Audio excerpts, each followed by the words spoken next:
Hello, everybody. It's Corn here, and as a replacement for content that I may not get to record because of DaVinci Resolve editing software programs, I'm doing like a DM interview sort of thing with the spiciest, aka Brennan, aka Hello. Team Arson DM, and also a guest player in the Saturday Night at Craig's campaign, Traumatics Anonymous. So I Yes. figured we neither of us have prepared any questions. This is actually just coming off that session where he guest played, and Yeah. what's going to happen is we're both just going to ask each other whatever vaguely D&D related questions we can think of, or maybe not, until I figure we've recorded enough. And that's going to be the content for today. Some S tier content, of course. Yeah, so let's just gonna flip a coin here for who asks the question first. Call it in the air. Heads. All right, you go first. All right. I'm really bad at coin flips. It's a competition. Well, I mean, one of us definitely has lost here, and it's me, because now It's you get to set the tone now. You get to set what sort of questions we're asking.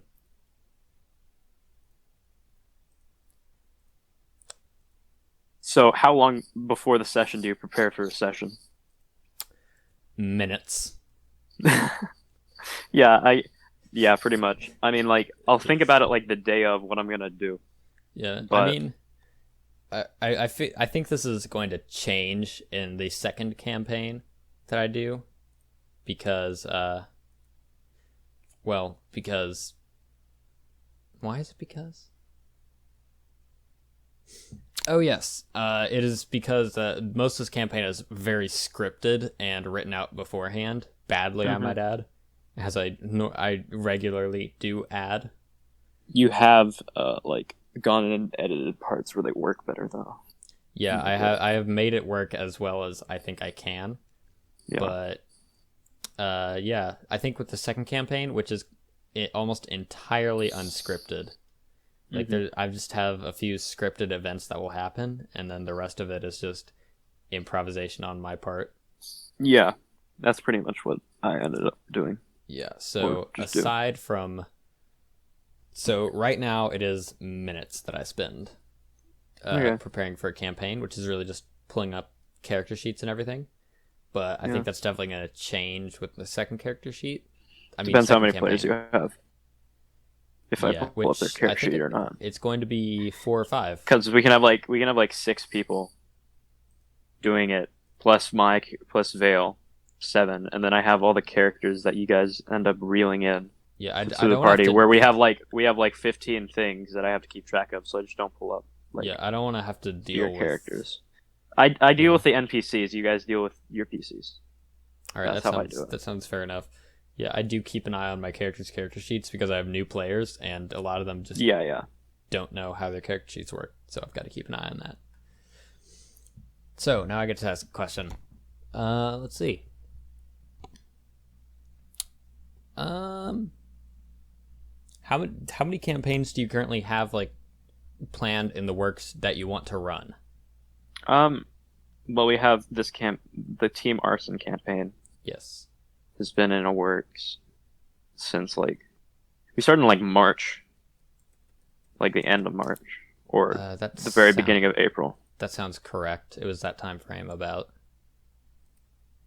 Yeah, but I have one that I've been writing, and me and my a couple of my close friends and my girlfriend were gonna do a campaign, but it friggin' hasn't worked out yet, and we don't know if we're gonna end up doing that. But it's I'm not one. I haven't been invited to this. I'm not one of your close friends. no, well, like Yeah, I know. I I get it, don't man. know. I get it. I mean, I wrote it, and I was like, this could be great because like there's like like the kind of people that you first think of when you're gonna like invite people over to your Yeah, house. no, That's pretty much who no, I've no. put I in get. this You don't have party, to explain, man. I get it. and they're all like newish party members. Oh yeah, but yeah. Let's say that's 2. It's coincidentally the number that I've Yeah, got. Neat. I don't know because I'm also like I kind of like one night for the world that we've for what is it called again?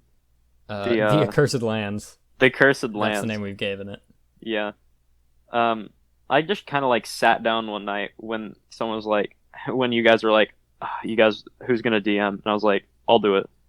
And That then is how it went. It was. I in just the sat group down chat. and I was like, I don't want to use. I sat and I'm like, do I want to use a module or do I want to do my own thing? And I was like, well, I want to do my own thing because using a preset thing is boring to me.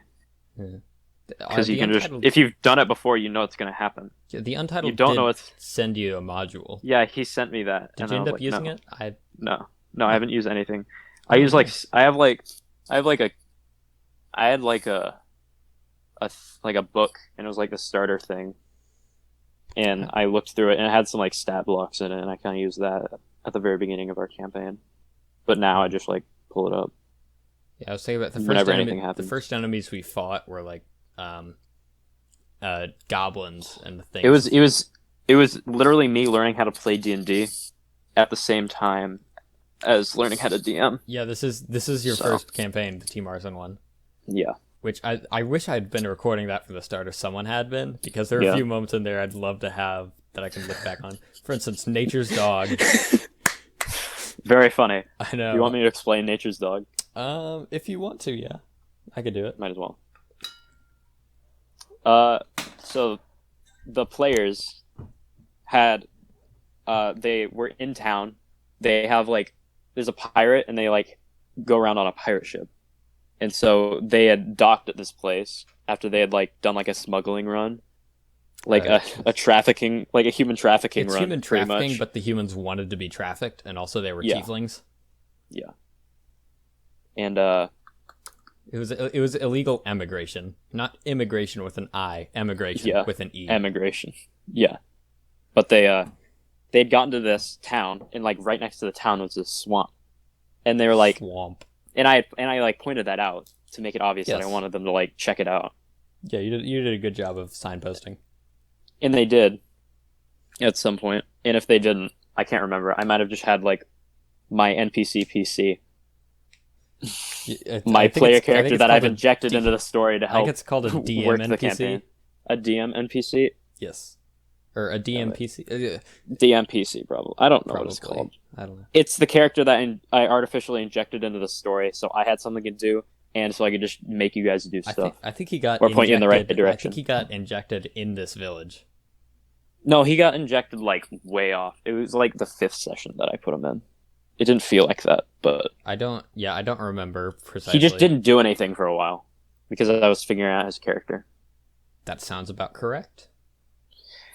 He was just like there for a while until they Nice. started off becoming a character, and it seems like he's more of a character than he is. But back to the story. Yes. So you guys, the players, had come to the swamp, and they went into the swamp. Oh, and it was because they'd ran into this guy on the edge of town, and he was like, "The lizard folk in the swamp ate my dog." Yeah, this old kook, And that made not to be confused with the old kook. an old kook Yes. had his dog eaten by the lizard folk that were living in the swamp. So the party was like, "Oh no, we can't have that." And so they went to the swamp, and they found the lizard folk village, and they were scoping it out. And now And then they asked me to describe the village, and I described it. And one of the things I used was, "Oh yeah," and there's like a couple lizard folk like roasting stuff on a fire, like a raccoon over the fire, and then Legend chomp Light. it down on, and then Legend Light, the absolute mad lad. He wasn't even like with them. He was like on the boat, but he just said, "Ah, yes, the raccoon, nature's dog," We all lost it. and we did lose it. It was amazing. This story will never do it justice, but I it was know, so funny you in the had to moment. be there. I really wish I'd recorded it. It was something about the timing and the way he said it, and that no one else was speaking. It was just. It's just like when perfect. you're having a conversation and someone butts into it, but they say a comment that's like so hilarious. Yeah, no, he hadn't spoken for 5 minutes. No one else was speaking. It's just, I guess, nature's dog, Yeah. and it was perfect. It will forever be immortalized in our memory. Yeah, All right, yeah. Now it's your turn for the next question. my turn for a question. How do you come up with like a plot point in your campaign? Um, for the most part, I don't. I steal them. Uh, I steal them, or it's just a random thing that pops into my head. Like the one major plot point in this campaign, the one plot point that isn't go to the tavern and get another job hmm is probably it's. I don't want to spoil it because this is probably going to go up before that twist is revealed. Yeah. But you know what it is. But it's like that's like the one original thing in it. Even the first mission, uh, what is it? Like zombie parents, I think it's what it's Oh called. yeah. The mission with the house and the zombies. That's hmm and also the skeleton crypt. Those are both Yeah. completely just ripped straight out of some modules that I Yeah, I looked at figured. once. I don't remember what they were, but there might not have been modules. There might have been some homebrew thing that got posted somewhere. But yeah, Yeah. those are just straight up ripped as I remembered playing them. Yeah.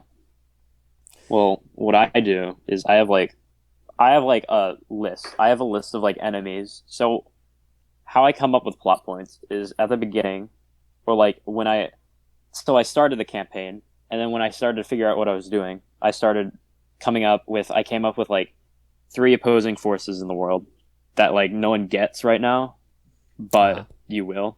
Yeah. And then I came up with the leaders of those forces, what they want, how they're getting it.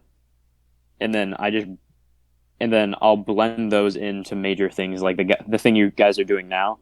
That's part of a major point in the story, kind of. You guys don't treat it like it, Yeah, no, we but don't. We treat it. It's I mean partially because what's it, Dak won't show up to any of the sessions. yeah. Dak hasn't been there like almost the entirety It's been I of, think 3 weeks since we had the entire and he was party kind there. of like the alpha of the party for a bit. He's the one with the boat. We kind of have to follow him.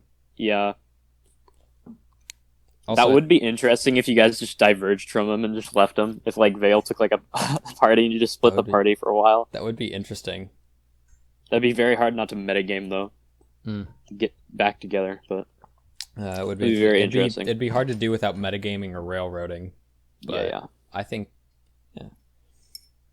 I still haven't like made like a full blown map. I've made a continental map ish.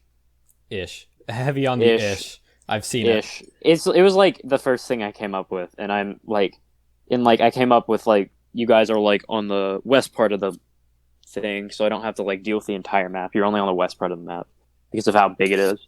You're only on the west part of the map, like the half, and then you just have to figure out where the characters are, what happens there, and what you would end up doing. So, and it also happens like sometimes it comes up with like a plot point where I plan a session, but other times it can just end up being I was looking through the monster manual or I was watching a YouTube video on things related to D&D, and then there's just like this thing that like sticks out to me, and I'm like, I want to stick this in, and then I just do that.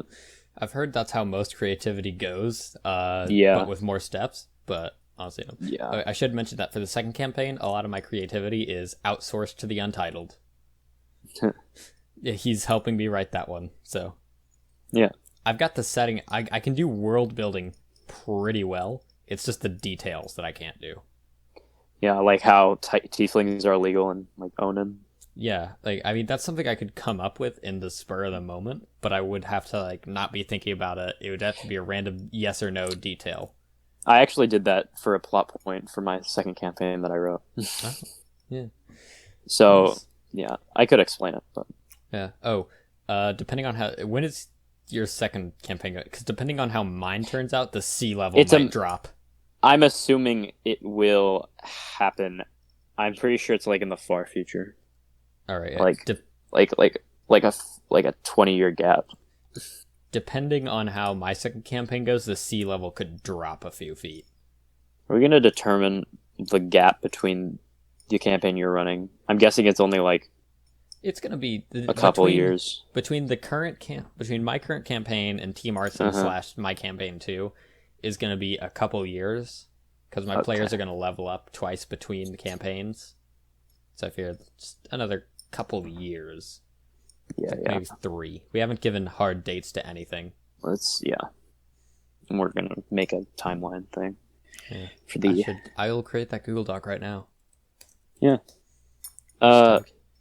So which one's going to be year 0? T. Marson or Traumatics Anonymous? Traumatics Anonymous for now. For now, yeah. For now. Actually, wait, we can't use either. I was going to use like acronym or abbreviations before Traumatics Anonymous or after Traumatics Anonymous, but that's TA, and that's also an abbreviation for T. Marson. It's the same. It's the same. You do TR.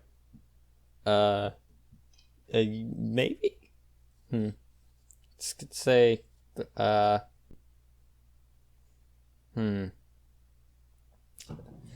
This whole campaign has taken place within like a month, chronologically. So we'll just call this year. Oh wait, no. There's already like a year in place. There's as a placeholder date. There's already like a significant date in campaign 2 that I can reference. Oh, so I can't spoil that right now. But no, you can't say it, but you'll do it. I'm gonna call it the name of the event in universe, but it's not gonna mean anything to anyone until the campaign actually starts. But it's gonna be a few hundred. I think it's a couple hundred years, or maybe just 100 years. Yeah. Before Traumatics Anonymous. So let's see. Should I reveal the name of this? At least 2 of the players for the next campaign already know the name of this next campaign. By the way, official announcement here is called Rapture and Glyterra. Working title. Ooh. That's the working title. Question is, what is Glyterra? Glyterra, that is the setting.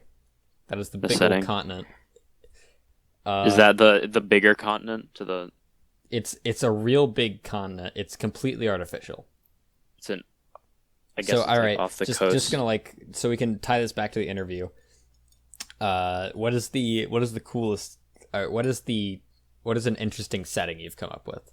And just continue answering setting. That for myself. It's this Glyterra is this big, completely artificial continent. Yeah. I mean, the whatever it's called.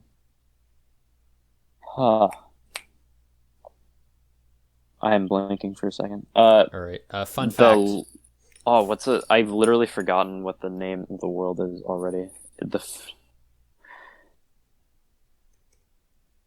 is me. This is pretty much me. You tell me something, and like 5 seconds later, I won't forget it, but I'll remember something that happened 5 years ago. I can continue talking about Glyterra because there's more about it than just artificial. Yeah. Just keep going. Yeah. So it was built by a company that has a monopoly on dynamite, and so once it just exported dynamite and was basically communist and didn't pay the workers, but since a thing called the takeover has happened, which means that it was basically like a capitalist revolution. Mm-hmm. And now all of the company owners and everything are gone, but the workers are there still producing dynamite, and they use dynamite as currency. So you can just produce currency? Yes, except no, you have to. There's special sticks that are currency, called the currency sticks, and every year they just take all of the excess sticks and blow them up to keep hyperinflation down. Is it like the Independence Day of the? Yeah, it is the anniversary. It is the supposed anniversary of the takeover celebration. Day. Is they blow up all the excess dynamite. Yeah, it's actually really. This is an idea I'm really proud of. The luxury island that all the higher ups used to do business on is now a burnt out husk, because that is where they send all of the extra dynamite to be blown up to. Nice. Yeah. Gosh. Okay. Yeah, I told you I could do the world building pretty good. Yeah. But well, I literally forgot the name of the world that we've literally taught. Like, it was like 5 minutes ago. We said the name. Land of. Well, whatever the world is that we're in. Oh yeah, the accursed lands. The Cursed Lands. I'm gonna freaking forget that like every single time. But the Accursed Lands, at least the part. Do you know if we're in the same area that the Team Arson campaign takes place in? If we're in the same what? The same. We're probably on the same continent. Like, I mean, we're probably sort of around the same part of the world because Glyterra is going to be in the middle of the largest ocean. And then of course there's the Eastern Dragons, which obviously this is not. Neither of us are doing the land of the Eastern Dragons because you've got standard black dragons in your campaign. I've got dragons noted by their easternness in mine. Yeah, could make the east of because there's the Western continent, which everything takes place on. Yeah. In Team Arson campaign, you guys haven't been past the Rustician Empire yet, which has a land bridge over to the eastern. You guys haven't gone over there.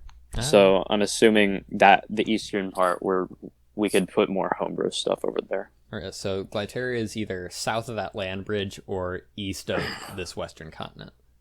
I'm guessing it would be south of the land bridge. Alright. Yeah. And I'll do like a redo of a map at some point. At some point, yeah.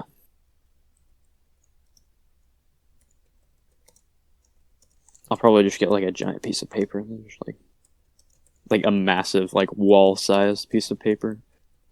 So just as a placeholder, we've got before and after takeover for our date system, and DM me what Google account I should share this document with. Okay. Because I don't think I have yours.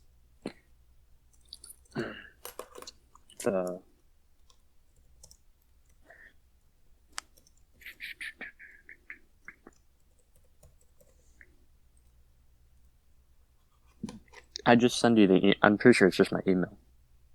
I don't know that offhand. Okay, I'll just do it. So next, did you ask a question? Is it my turn? I think it is your turn because I wasted my. Oh wait, I didn't. I haven't done. I haven't finished though. Oh yeah, you haven't. Yeah, so pretty much, the western part it's kind of just like a basic D&D,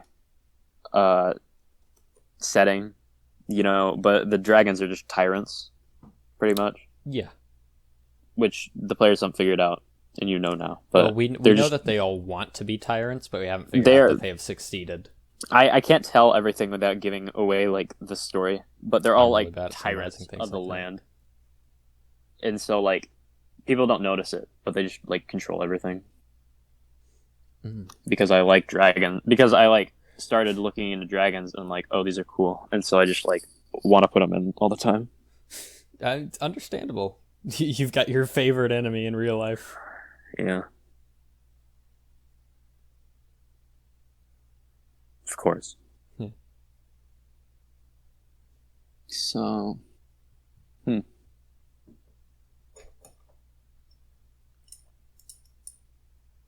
Oh, do you have a favorite enemy in D&D? I don't have like a favorite enemy type or anything. I mean, I guess that I like all the really interesting. I like anything that doesn't just do the standard damage. Anything that will give the players effects or like change. Something I'm really interested in, but I'm finding it hard to balance, is like changing the initiative order. Oh. That's something I kind of want to homebrew at some point. And right now, I guess the most common enemy I'm planning on using in future is going to be Warforged for a reason that will become obvious once they've started being used. Mm-hmm. But for now, I just use whatever kind of makes sense, whatever feels right at the moment. All right. Yeah. I mean, I like that there are dinosaurs, like, officially in D&D. My God, I need a Gmail. You've sent me not a Gmail, and I need a Gmail. It works for my freaking Google account. It's kind of funny. I'm just gonna plug it in, and if it does, plug it in, and I'm pretty sure. It works. It works. it let me use that for my Google account. I'm like, okay, cool. Okay. Neat.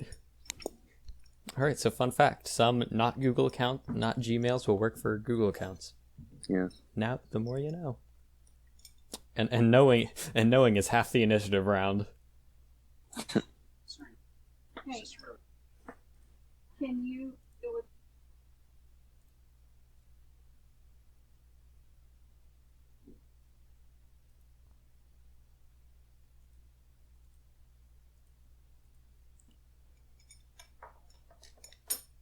All right. All right.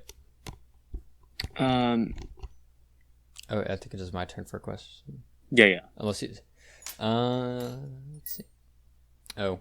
What is your least favorite part about DMing? Least favorite part about DMing? Yes. When the player questions what you've done. Ooh. In your world. Like, because they thought they could do it better or come up with something better, but you came up with this and you like it, and then they're just like... But...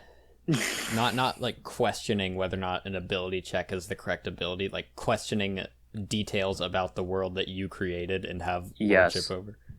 Yes. All right, yeah. Like, get mad at me for making racist people in the world. Oh, yeah, that's... yeah, when that's literally a part of every society ever. Yeah, the backflip for that for players would be getting people mad at you for creating a racist character, even though that is their character flaw, and they're meant to overcome it eventually. Yeah. Like, it's like, I mean, the thing about a role-playing game is you're playing a role. You aren't just being you, but in a video game. You can create a character that is literally you in a video game. I mean, I'm guilty of doing that a lot for lack of creativity, but... That is literally what I've done. But I still add, like, things that aren't a part of me. All right. For whenever I find, like, a new RPG system, like a game or a TTRPG or whatever, I tend to, like, just create myself in there first. And then on my second run, I'll create something... out how it works. Yeah, I'll create something a lot different than me. See Rylan and Aili for that. Yeah. Yeah. Which, just to explain... Aili is completely different. Yeah, just to explain to everyone, Rylan was my first character in the Team Arson campaign. I got him killed because his personality and everything was just Tolkien dwarf, which was boring. So now I have Aili, which is a pretty interesting Dragonborn character with a nice built-in goal. Yeah. That can be easily used for character development or just after campaign shenanigans. Yeah. My least favorite part about DMing. I had to think about this. It's probably gonna be having to balance things because it's not really intuitive to like figure out DCs and damages and things. Yeah, it really takes knowing what the character can do and then balancing it if your party will be able to mentally. It's really a mental thing with the characters because you can really beat anything in D&D. Yeah, you know how to do it. Yeah, like, there's a strategy with a horse and a bow to beat a Tarrasque at level 1 alone. Yeah, but the thing is, most you can't players, metagame. Yeah, most players are not going to think of that strategy or not going to meet the conditions to meet that strategy. But you fall into a pit of your character being smarter than you are sometimes. Yeah, you gotta know, if you want to perfectly balance an encounter, you've got to know the players, you got to know their characters, you've got to know how well the players know their characters, and you've got to know the system and all the probabilities and things, which is a lot of work. So, there's basically no perfect encounters that have ever happened. But the goal is to get pretty close, and I don't think I've gotten pretty close yet. It's partially my fault because I'm leveling up characters really fast, and it's all just garbage. It's all uneducated garbage right now, but soon it will change. If I keep saying that, eventually it'll be true. And I think Discord is think Discord is doing very bad with itself right now. Yeah, it's just not doing stuff right now. That's wonderful.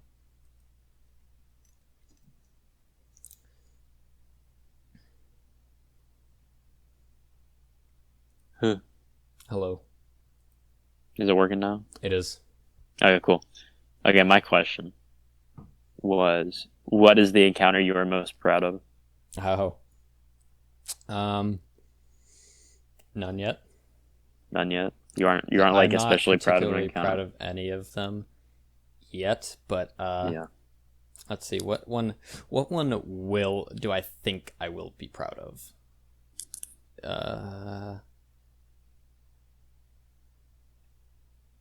I think one that I will eventually be proud of is going to be, this isn't a combat encounter, but when the players will get back to Neverwinter in the Dramatics Anonymous campaign. The characters will get back to Neverwinter and meet a very important person in Neverwinter, and I think that's going to be a very fun sort of social encounter. Huh. An encounter I'm proud of my players for figuring out. It was supposed to be a combat encounter, but it was when they threw organs at a necromancer and intimidated into letting him cut off his head. And that was when stupid ideas and good rolls mix. Of course. Yeah. So that was fun for everyone. Yeah. Except the necromancer. He did not have fun that day. Necromancer. However, it was immediately preceded by the least proud I've ever been of my players when they stayed in a dungeon for 2 weeks waiting for the final boss to find them. Really? Yeah. I haven't watched all of the things. Yeah, They did that?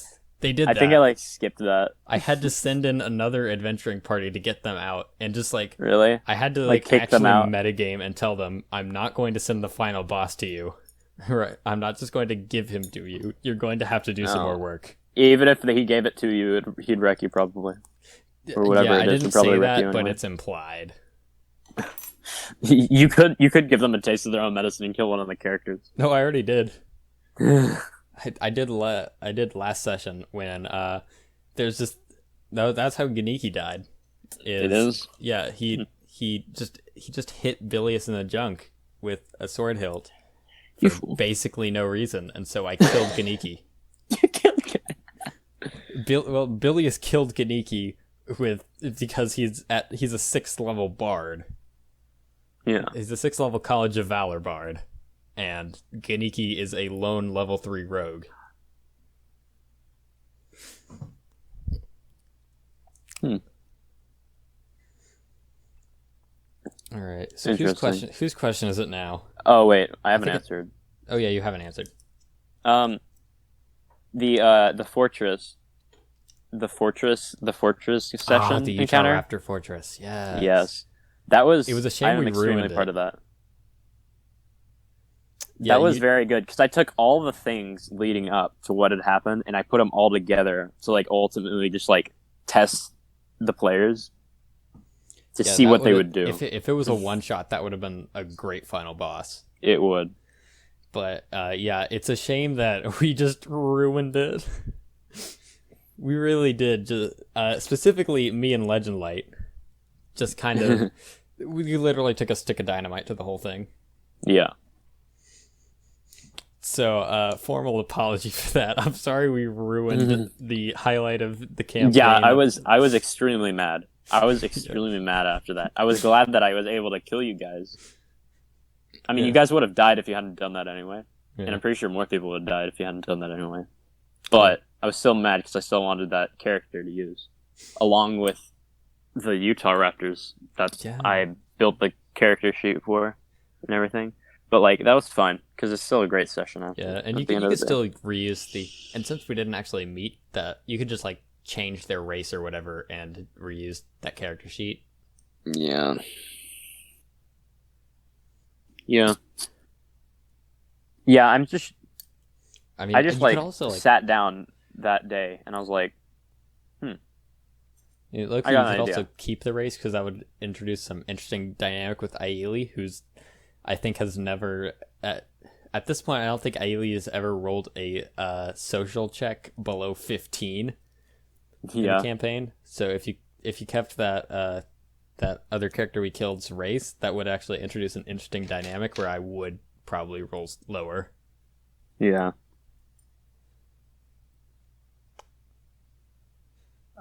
Yeah, I just like it was cool. It was fun. It was. Everyone questioned it. I was a little mad at the beginning when I made like a rough map of it because I hadn't really planned it like all I haven't planned every single little thing because I came up with all this by myself. This is why I don't I was mad use when maps. you ratted on my map, but I gave you something. I mean, yeah, you did. I didn't want to like That's why I don't use I wanted to maps, give you though. something, but That'd be fair enough.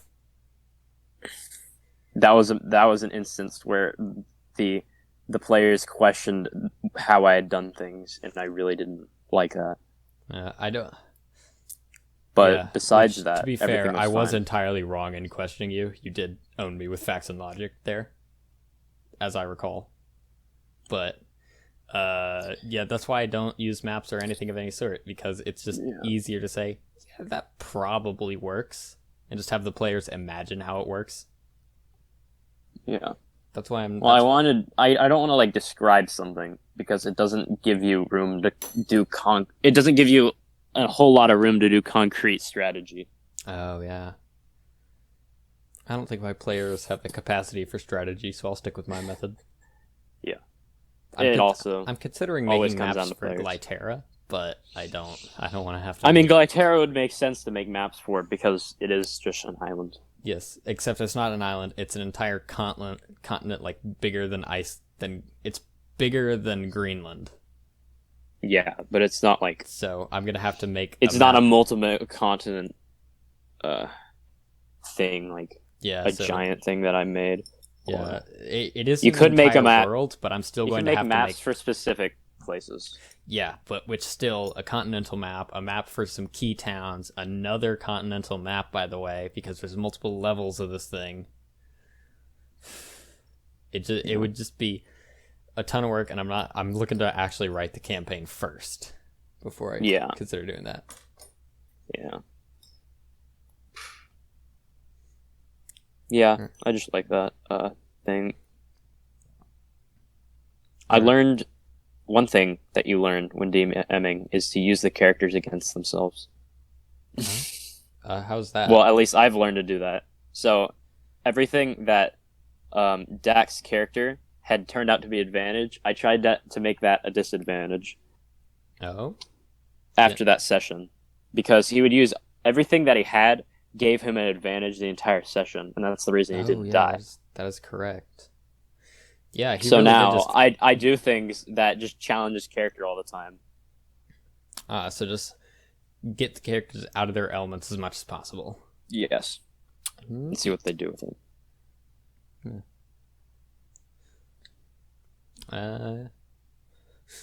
You haven't done a very good job with Aili. As mentioned previously, never rolled a social check below 15. I did want to create a dynamic with Vale and Aili after that one session, because I feel like having a dynamic, like a special dynamic between two characters, could be cool. Yeah, I've been kind of trying to get it going, but I'm just bad at social things in real life, so it hasn't been going well. Yeah, and we haven't had a session like in a while where everyone has been there. Right. But it would also be like super awkward to do something like that. Yeah, but I think we've successfully gotten a little bit of that dynamic going with. Yeah, except they are definitely friends. They are definitely close friends at this point. Aili is closer to Vale than the rest of the party, especially Jack. After discovering Jack lies to her like every single second. Yeah, Jack has lied to her a lot, because the thing about Aili is she has not been in on the planet Toril, like the realm the campaign's taking place on, for most of her life. Everything she knows about it, she's heard from Jack, who is Dak's character, and who has lied to her about a good 85% of it. Yeah. Funny story for everyone. Yes. This character, so Dak plays a character called Jack Tatterside, who's a pirate, Notorious pirate. notorious pirate, and then Colonel plays a character called Aili in the campaign, who is a dragonborn who needs to get like signatures because she was like rejected. Yeah, so by, the system that you can explain it. Is that Aili has been exiled from Dragonborn society until she can get 300 people willing to vouch for her quality of character. Yeah. Is this a very good element to incorporate? Yeah. Oh yeah, this is a good one. Oh wait. Oh, the entering story. There's a lot of good stories with Aili. Yeah, I've made a really good character. Really I can explain that story. No, I'll do that. You do your story, and then I'll tell Aili's entrance. So the story is we put Vale is in my story, in the team arson campaign. Yes. And so so they get set out to go find and kill some ice dragons by a dragon. It's like a contract. No one wants to do it. Well, no one really. No, Jack doesn't want to do it. Yeah, Jack doesn't want to do it. We aren't. Vale's completely fine with it. Yeah, we don't really want to go out of our way to do this, but the main thing is that we want to kill the dragons and get it over with, and Jack wants to like try to befriend the dragons or at least not have to fight them. But which Vale has made obvious is not a good idea, but Jack still wants to do it. Yeah, which is kind of funny. Aili just hates dragons. Yeah, Aili's just there. Yeah. She's like, I just want my signatures. Yeah, that is her character. She's willing to lie and do anything and be petty to get the signatures. Yeah. And so they go out. It was like a session where there was like not that many people. A lot of people were gone. So we just decided to have Vale go on, and Colonel had Aili go with Vale on like a scouting mission. Yes. To get a lay of the island. And so they went up on like there's like coastal cliffs, and they just walked along them until they came to like a watchtower. Mm-hmm. And then they had so they like looked through the watchtower, did some like detectiving and socializing as they detectived. And by the way, this is the point where Aili discovers that Jack has lied to her about many social things, including high fives. Leading to her so Vale figures out that it was like white dragon's fault for why all of everything on the island is like wiped out. It's because the ice dragon just went in and just like took all the stuff. Yeah. So wanted all the gold that they had. And so he like explains that to Aili, and he's just like, high five. Yeah, so Aili... We figured it out. Aili has not been educated properly on what a high five is, so she winds up and punches his hand as hard as possible. Yeah, we did roll for an unarmed attack on that one. We did. I don't think Vale... I think it didn't do anything. It might have missed or just in a minuscule amount of damage. Yeah. So Vale had to explain how to do a high five to Aili. Yeah. And that's kind of just like where Aili realized, yeah, so now I trusted the wrong people. Yeah. Which, to be fair, Jack was the only one she could trust because her underworld contact, named Scoville, by the way, a fire genasi named Scoville. Just had to find an underworld person to teach Aili and like house her for a month because she faked her death once. So that was Jack. Yeah. So that's fun. That was a good. Yeah, that was, and then good character building between. Then we continue onwards to Aili being a stupid again, and this time she can't even blame Jack. Oh, the brain blast. The brain blast. Well, it wasn't Aili being a stupid; it was Vale being a smart. Yeah, it was. She was stupid by comparison to Vale's. It's Vale being a brain. ranger. Vale's massive brain, his 5,000 IQ frost giant recreation.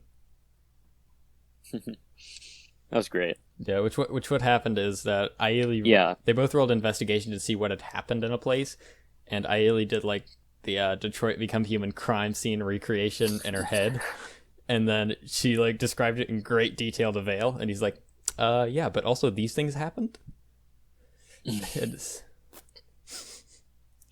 And so she just kind of, her entire self-esteem and her investigative abilities took a hit, but it's fine. It's fine. You ever just do something and then like way after you're like, I could have done this, and then the relationship between these two characters would be amazing. Yeah. But I thought you were going to say I could have done this so much better, and then I was going to say that's just me when I'm coding. Yeah, I look at my Hello World program 6 months later and see more ways to make them better.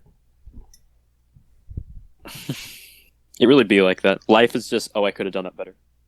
Pretty much. Welcome to Life Lessons and Mostly D&D Stories with two people who have played a campaign each. Exactly. So yeah, I think, is it my turn for a question? I believe it is. Yes, because I asked what was your favorite encounter, and then we started. Yeah, we went off on going off on a tangent. We went on off our third tangent this video. Yeah. All right. Here's a simple question: who is your favorite character in the current campaign? And my feelings will not be hurt. Whatever you answer. In the current in the Team Arson campaign that you're currently running, Team Arson, which of the party members is your favorite character? I like Russell.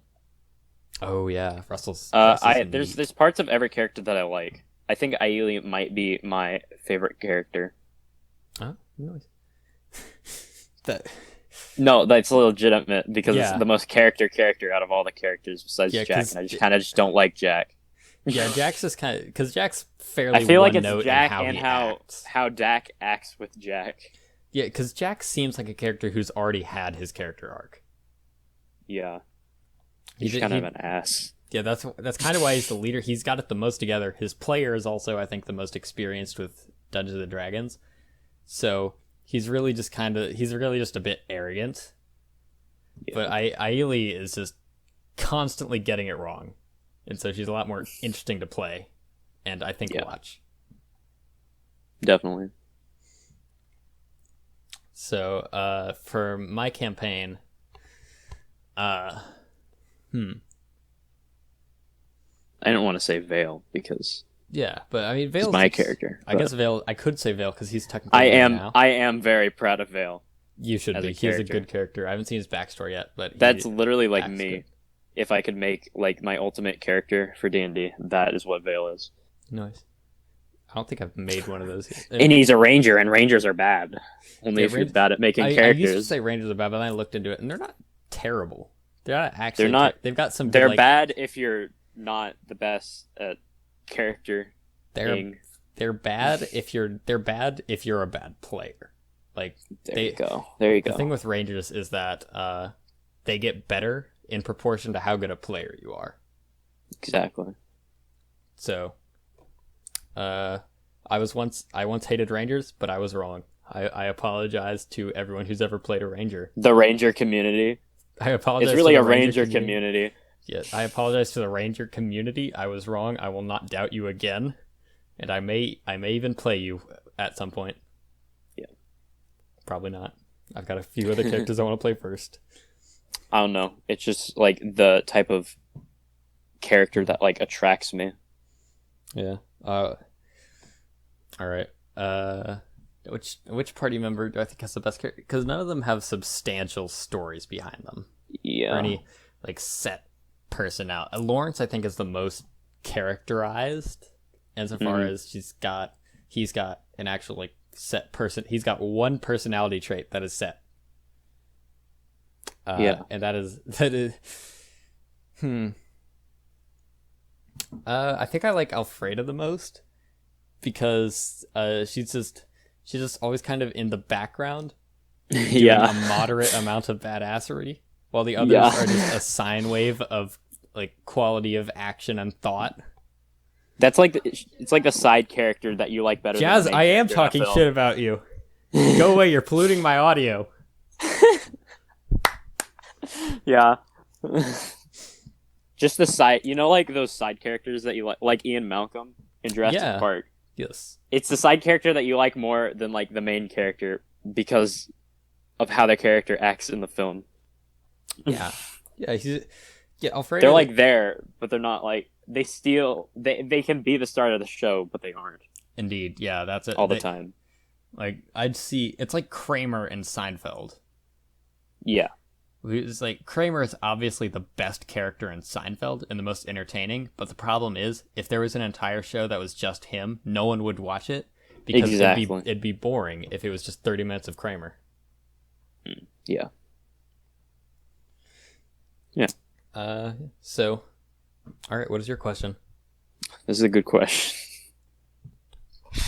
I think this will be the last question. The last question? This will be our last question. Well, actually, no, I've got to do the last question because you started.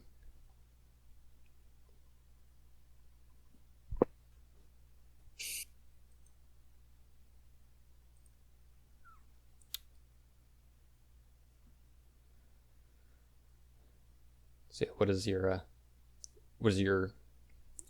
final question? Oh, I think Discord's... Oh, no, there it is. Okay. It's fine Discord now. was broken for a while, but Yeah. it's back. Okay. So, is there any homebrew systems that you would like to put in? Like, if you could come up with, like, a system, which, like, I've created a homebrew system for ship combat. Yes, I think Which is, I need to, like, iron out. I need to, like, totally iron out a lot. You've got But it's time pretty to good balance on it. its own.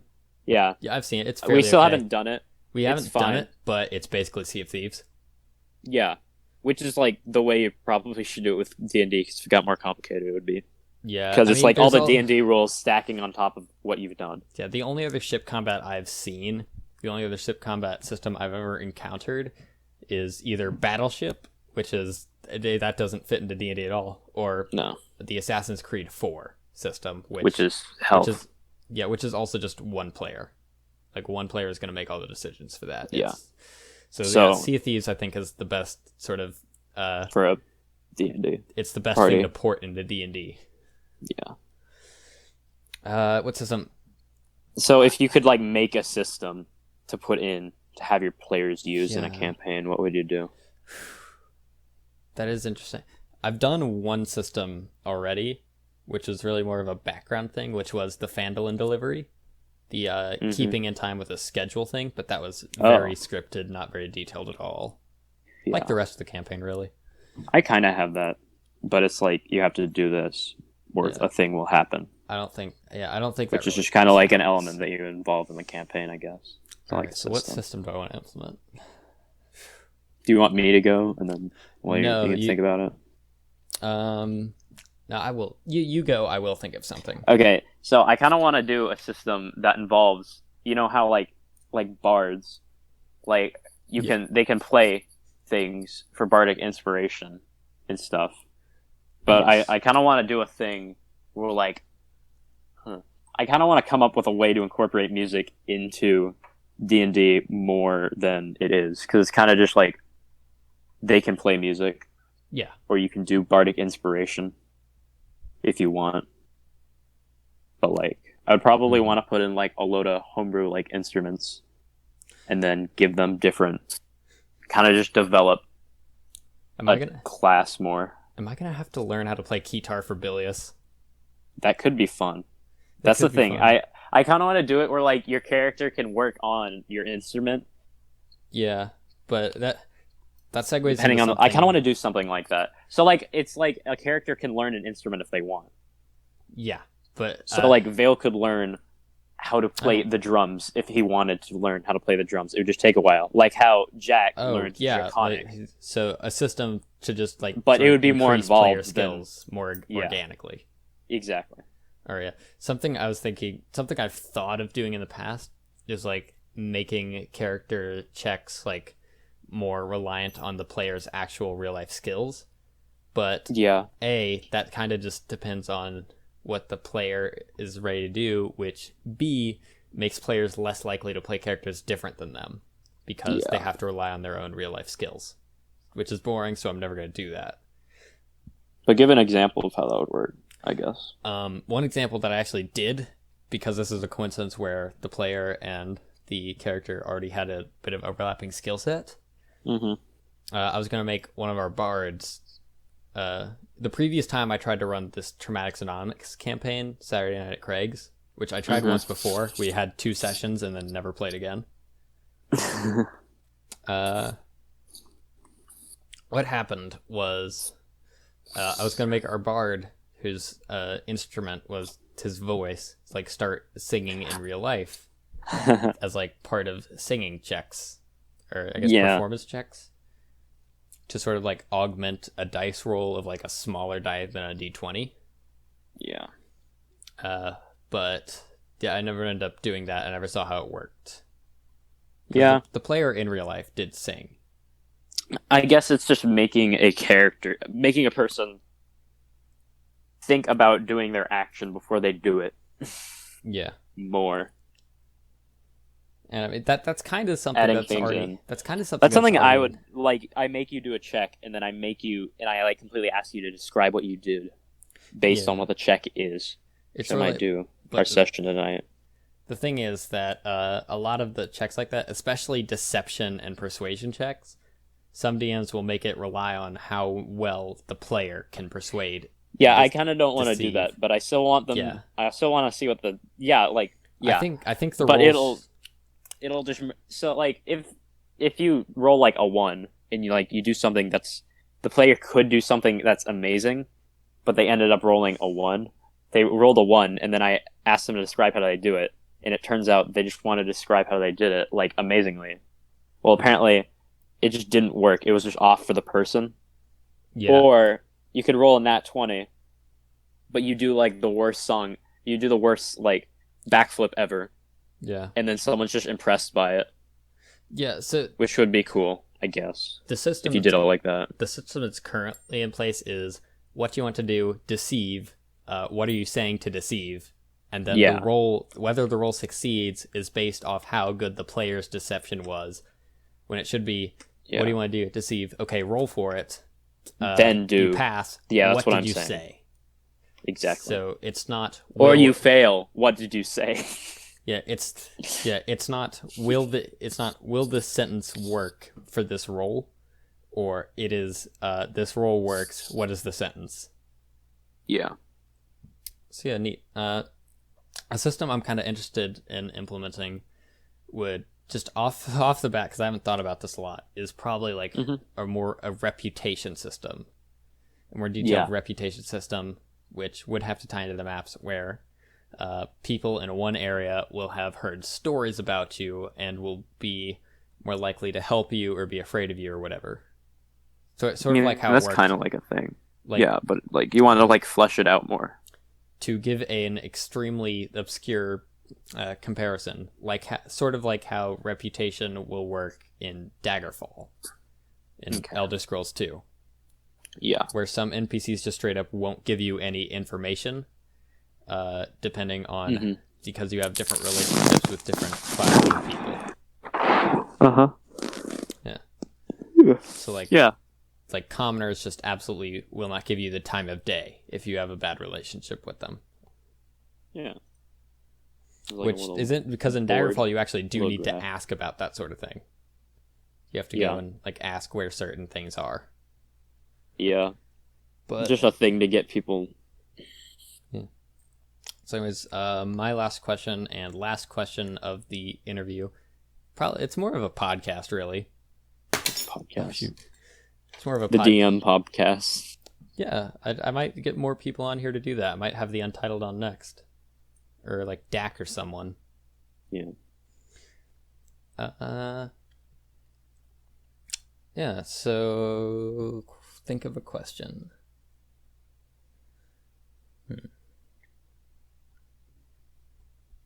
I've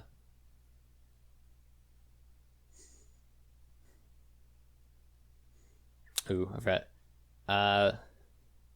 how much detail do you like think of that? All right, let me find it. No, let me find a new question because this one's kind of bad because I can't answer it. Yeah. Think of a question you can answer. Yeah, that's the other thing about this little game. We both have to answer the question, so it's got to be a good question for everyone.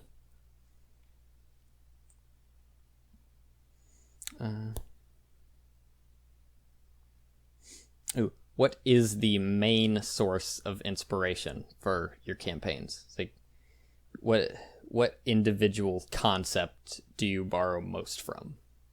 That was a bad way to describe it. I should answer it first, just to give the example. So for me, a lot of the reason I got into D&D in general was the podcast, The Adventure Zone. Their, was it the Balance Arc? I think it was called. The first season of it.